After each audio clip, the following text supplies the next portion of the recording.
हमारे पास यहाँ पर प्रथम कोटि अभिक्रिया के लिए समाकलित वेग नियम का यह एक रूप है। अब हम आगे इसकी गणित देखेंगे और इसकी अर्ध आयु यानी कि हाफ लाइफ के बारे में बात करेंगे।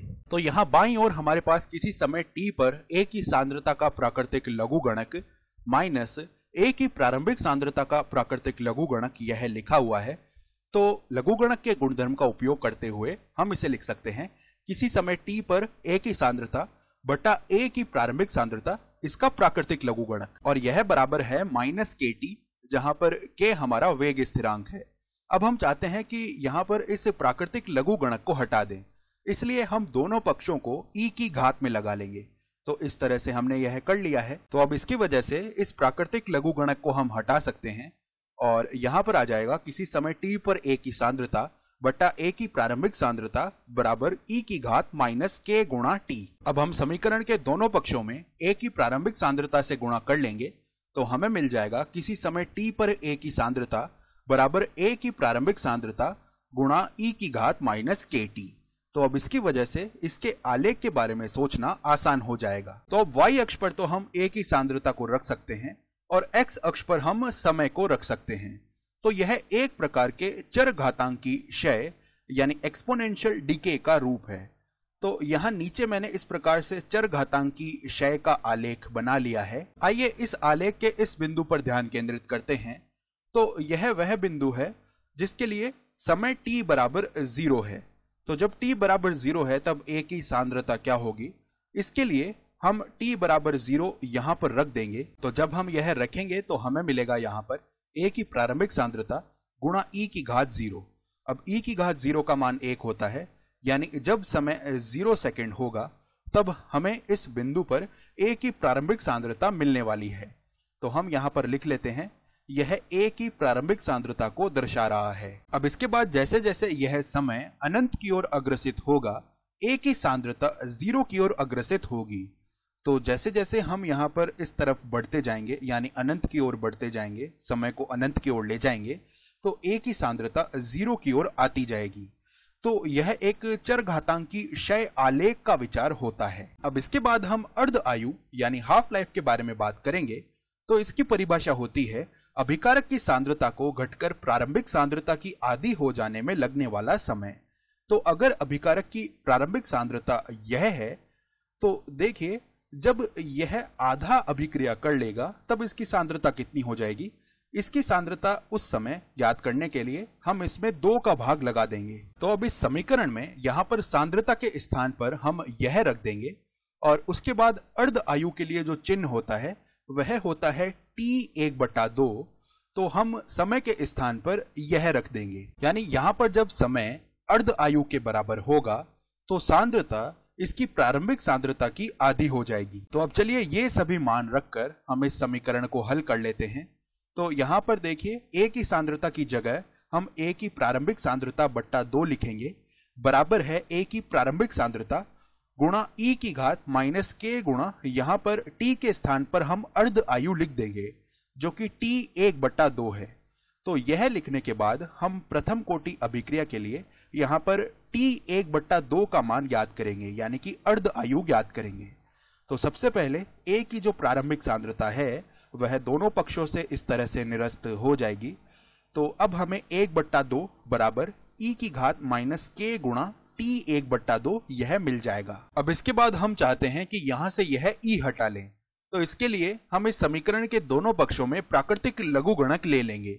तो हमें मिलेगा 1/2 का प्राकृतिक लघुगणक बराबर e की घात माइनस k गुणा t1/2 और इसका प्राकृतिक लघुगणक। तो अब इसकी वजह से जो यह e है यह तो हट जाएगा। तो यह समीकरण बनेगा 1/2 का प्राकृतिक लघुगणक बराबर माइनस k गुणा t1/2। अब इस समीकरण को हम t1/2 यानी अर्ध आयु के लिए ही हल करना चाहते हैं। तो अगर हम t1/2 लिखते हैं यह हमें मिलेगा माइनस यहाँ पर 1/2 का प्राकृतिक लघुगणक बट्टा k। अब अगर हम कैलकुलेटर की सहायता से 1/2 का प्राकृतिक लघुगणक इसका मान ज्ञात करते हैं तो यह हमें माइनस 0.693 मिलेगा और यहाँ पर माइनस पहले से लगा हुआ है। तो इसका मतलब है कि यह मान धनात्मक बन जाएगा और जो अर्ध आयु है वह हमें मिलेगी 0.693/K। तो यह हमें प्रथम कोटि अभिक्रिया के लिए अर्ध आयु मिल चुकी है। यहाँ पर K हमारा वेग स्थिरांक यानी कि रेट कांस्टेंट है। अब यहाँ पर ध्यान दीजिए, यह K नियत है यानी कांस्टेंट है, साथ ही साथ यह संख्या 0.693 यह भी नियत है। तो इसका मतलब है कि यह अर्ध आयु भी नियत आने वाली है। तो हम कह सकते हैं कि प्रथम कोटि अभिक्रिया की अर्ध आयु A की प्रारंभिक सांद्रता पर निर्भर नहीं करती है। तो इसका मतलब है कि अर्ध आयु समान ही रहने वाली है। और उदाहरण रूप में अगर हम हमारे आलेख पर वापस चलते हैं और मान लेते हैं कि A की जो प्रारंभिक सांद्रता है वह कुछ आ रही होगी। चलिए इस प्रारंभिक सांद्रता को हम इस प्रकार के 8 डॉट से प्रदर्शित कर लेते हैं, जो कि हमें 8 कणों के बारे में बता रहे हैं। तो यह A की प्रारंभिक सांद्रता हमने मान ली है। अब इसके बाद हम तब तक इंतजार करेंगे जब तक कि इस अभिक्रिया में अभिकारक की आधी मात्रा नहीं रह जाती है। तो उस समय यह अभिकारक आधी मात्रा में रहेगा, यानी अब यहाँ पर केवल 4 ही डॉट आने वाले हैं। तो अब जरा सोचिए कि इसके लिए बिंदु आलेख पर कहां पर होगा। तो देखिए, यह यहाँ पर जो बिंदु है यह प्रारंभिक सांद्रता को प्रदर्शित कर रहा है। और अब अगर हम इसके लिए बात करते हैं जब अभिकारक आधी मात्रा में रह जाता है, तो यहाँ पर देखिए इसकी सांद्रता यहाँ पर इस जगह से आएगी।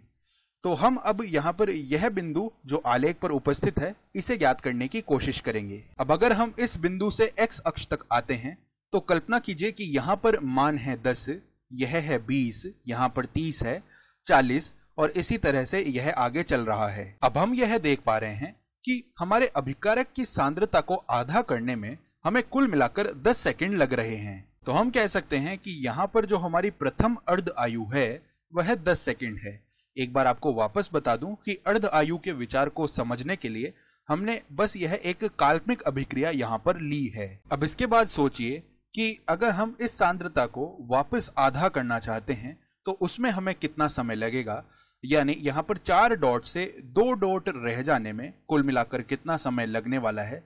तो हम यहाँ तक पहुंचेंगे, यानी हम इस सांद्रता की बात कर रहे हैं। और अगर हम आलेख पर देखें तो यह बिंदु हमें मिलेगा जो कि यहाँ पर आता है। अगर हम इसे नीचे तक बढ़ाएंगे तो 20 सेकंड की बात हो रही है।